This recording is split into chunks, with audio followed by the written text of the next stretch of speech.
శ్రీ గురుభ్యో నమః. ప్రేక్షకులకు నమస్కారం. చాలామంది అనుకోకుండా ఇంట్లో ఉన్న పుట్టని తీసేయడం, పొలంలో ఉన్న పుట్టని తీసేయడం, లేదా పొలం దగ్గరనో లేదా ఇంటి దగ్గరనో పాముని చంపడం ద్వారా ఎటువంటి సమస్యలు ఎదుర్కొంటారో ఇప్పుడు మనం తెలుసుకుందాం. వీటి గురించి మన పూర్వీకులు తాళపత్ర గ్రంథాలలో ఎప్పుడూ రాసి పెట్టారు. అలానే ఆ సమస్యల నుండి బయటపడాలంటే ఏం చేయాలో కూడా రాసి పెట్టారు.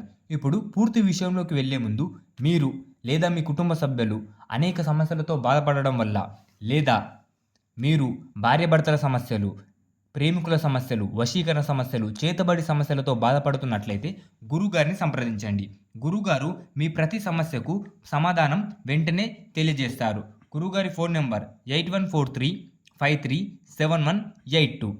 ఇలాంటి పనులు చేయడం ద్వారా, పాముని చంపడం ద్వారా లేదా పాము పుట్టని తొలగించడం ద్వారా మీరు అధికారంగా లేదా అలానే అనారోగ్య పాలవడం, ఉన్నట్టుండి మీ అనారోగ్యం క్షీణించడం, అలానే ఆర్థిక సమస్యలు ఎదుర్కోవడం, అనుకున్న పని రాకపోవడం, అలాగే కలలో పాములు కనిపించడం, ఇలాంటి సమస్యలు ఎదుర్కొంటారు.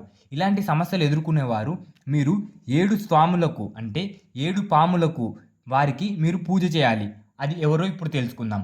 శేషుడు, వాసుకి, తక్షికుడు, కలియుడు, పద్మ, మహాపద్మ, శంఖపాల ఇలాంటి ఎన్నో భగవంతులకు మీరు పూజ చేయాలి, దీపం వెలిగించాలి. అలానే మీరు ఆ పాపం నుండి బయటపడి